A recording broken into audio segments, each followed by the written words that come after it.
A mother holding her baby in 1909. The reflection in the mirror reveals a mystery. The Chicago Historical Society receives hundreds of photographs each month from estate donations. But this particular CPI-toned image immediately catches the attention of Dr. Sarah Mitchell, the museum's senior archivist. The photograph shows a young mother in an elaborate Victorian dress holding her infant son in what appears to be a wealthy family's parlor. The brass nameplate identifies her as Mrs. Elanina Whitmore. Photographed in Chicago during 1909, Elanina's dark hair is perfectly styled in the Gibson curl fashion popular during that era. Her expression appears serene yet tired, displaying the exhaustion every new mother experiences. The baby, approximately 6 months old, gazes directly at the camera with unusual clarity for early 20th century photography. Behind them, an ornate mirror reflects the scene, while heavy curtains frame a window overlooking what appears to be Lakeshore. The tribe. Dr. Mitchell has cataloged thousands of historical photographs during her 15 years as an archivist, but something about this particular image demands closer examination. She reaches for her magnifying glass to study the composition in greater detail. The photographic quality is exceptional for 1909. Clearly, the work of a skilled professional photographer as she focuses on the mirror's reflection. She notices something that makes her pause and look again more carefully. Through the magnifying glass, Dr. Mitchell examines the mirror's reflection with growing confusion.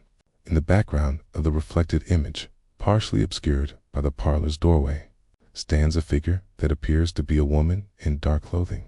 However, this woman is not dressed in the elaborate Victorian fashion typical of 1909. Instead, she wears what appears to be simple, plain clothing, more characteristic of working-class attire from that period.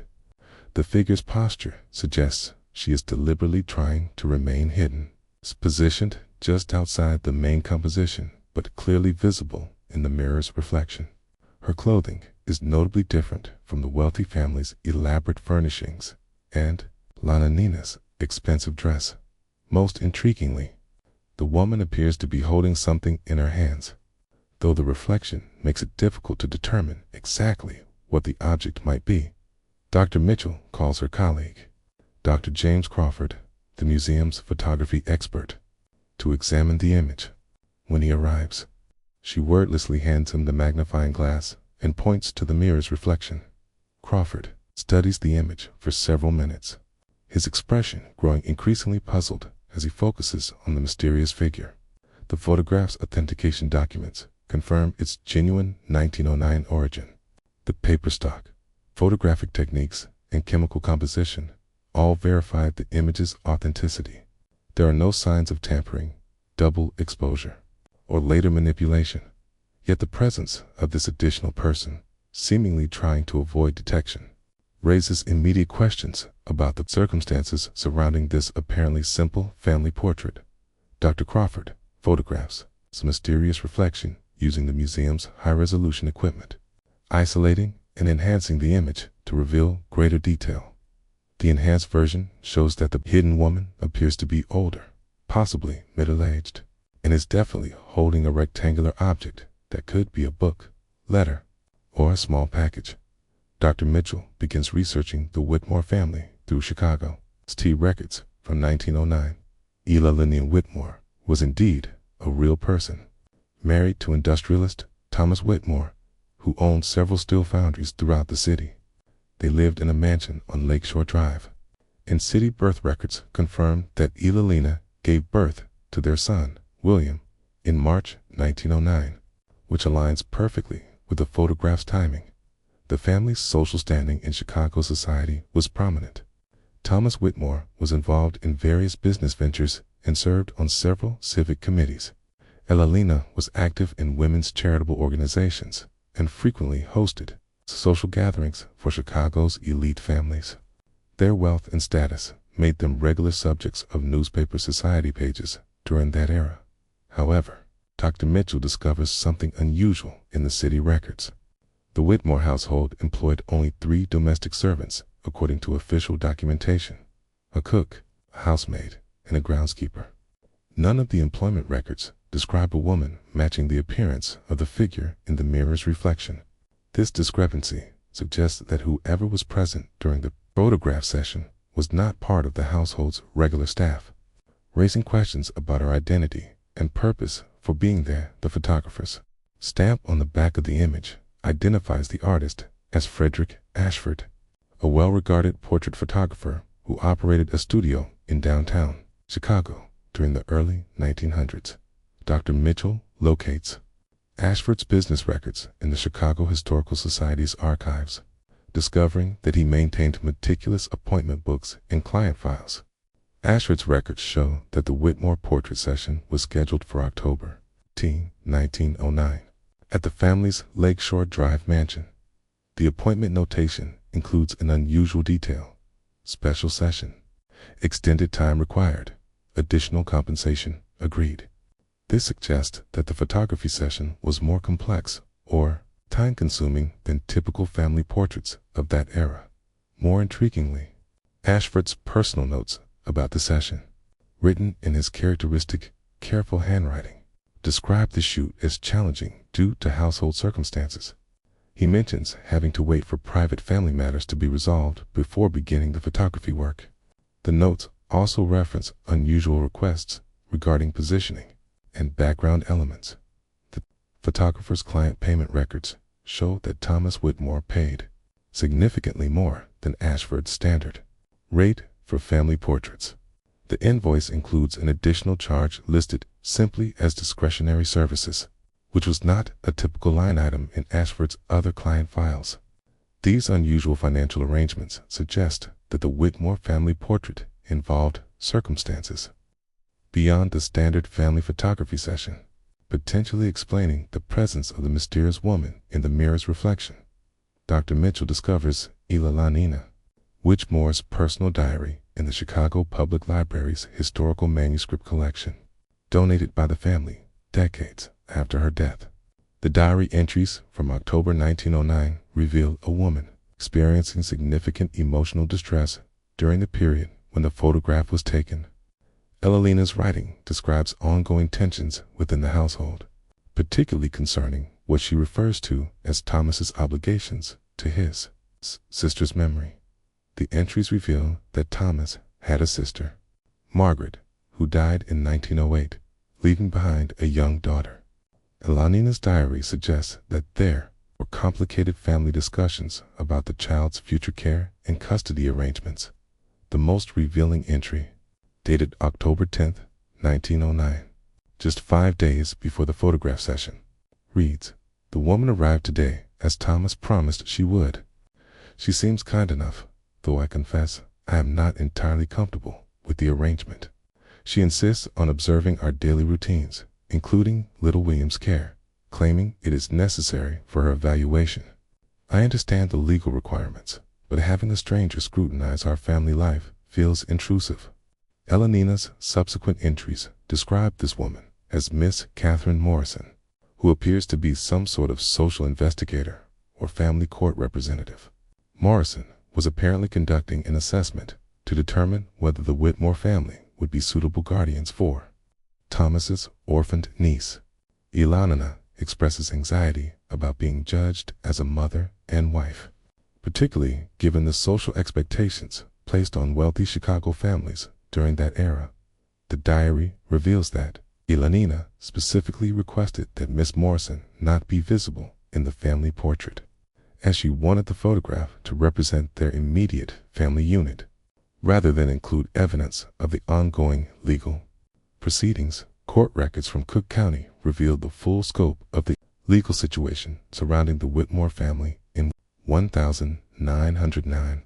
Margaret Whitmore Sullivan, Thomas's younger sister, died in a typhoid epidemic in 1908, leaving behind her 8-year-old daughter, Rose.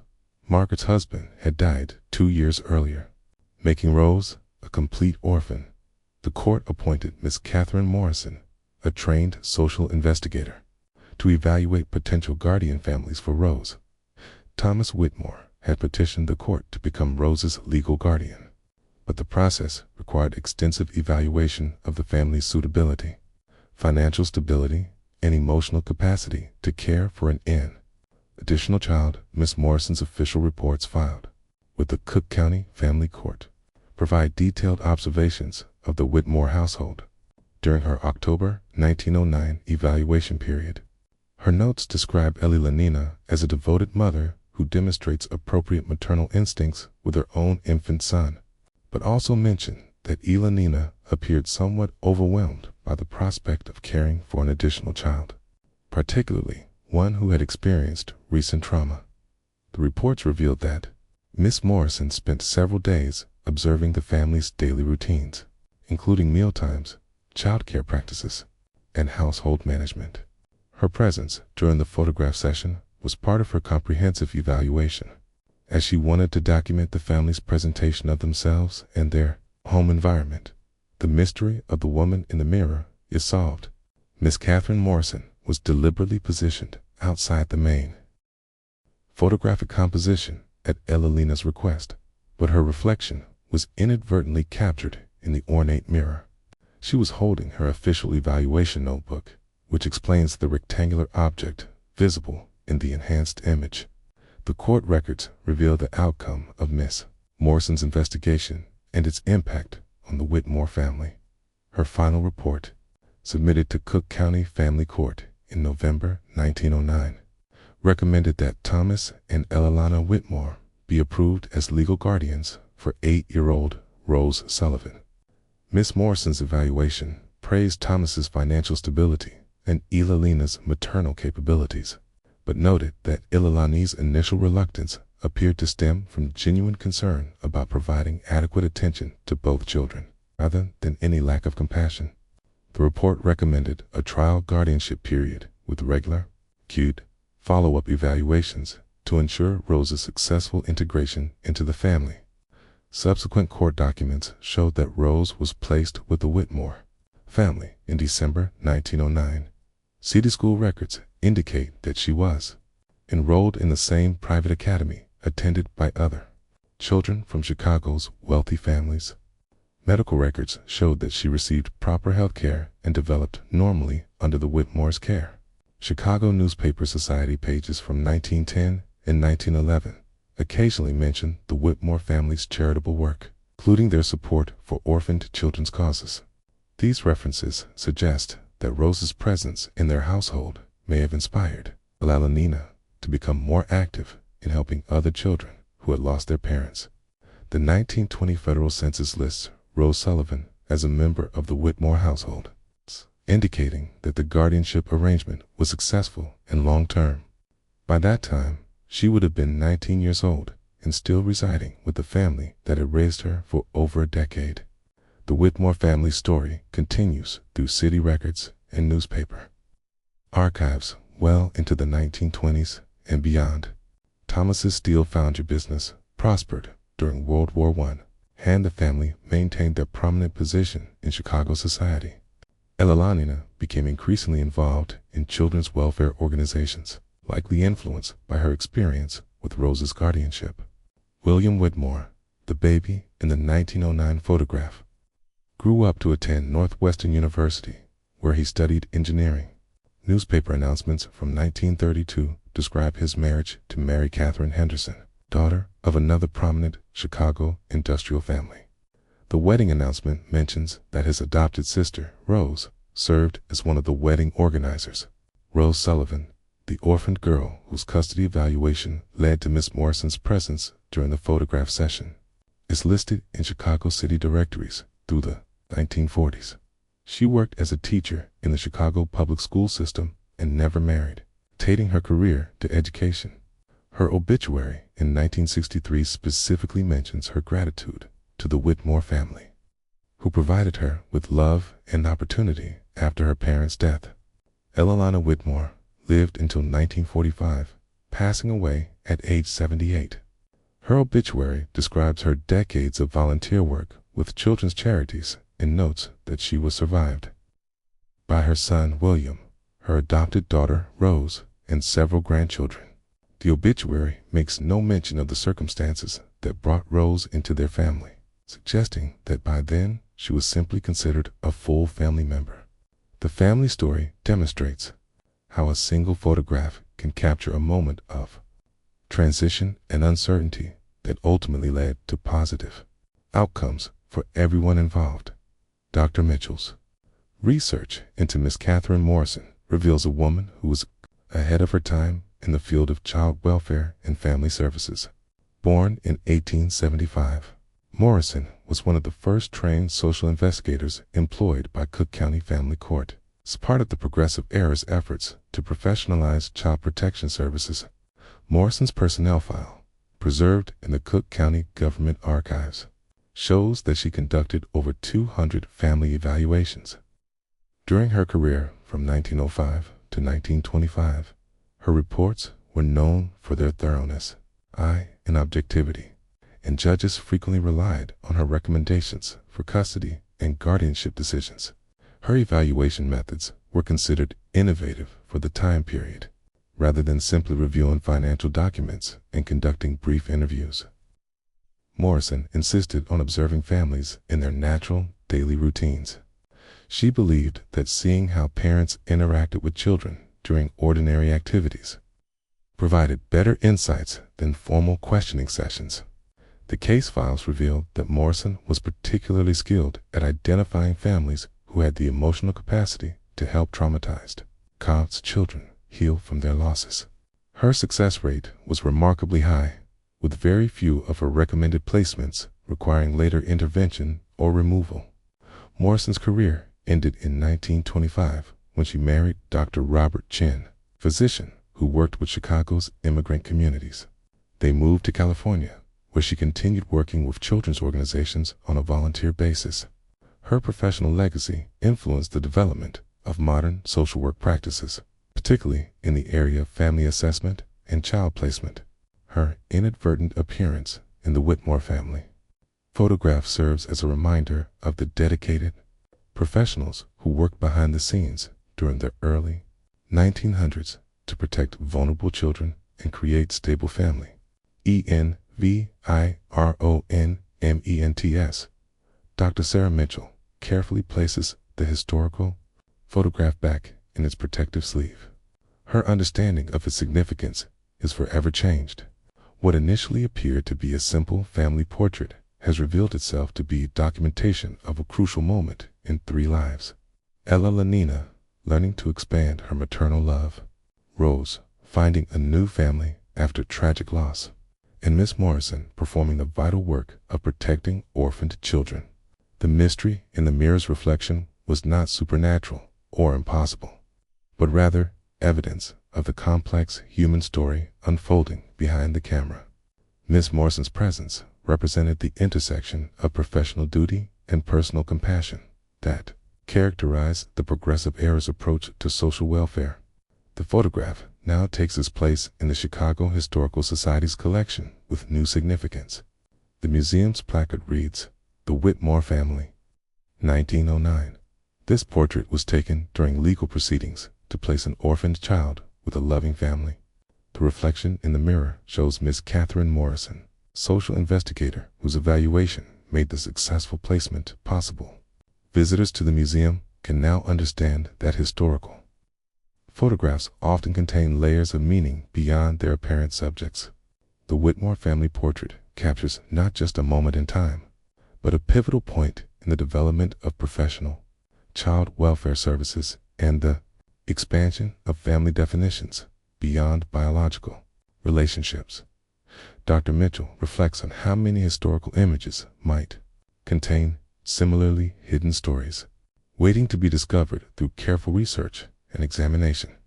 The mystery in the mirror serves as a reminder that every photograph is a window into the complex human experiences of its era, preserving not just faces and places, but the social conditions and personal struggles that shaped people's lives.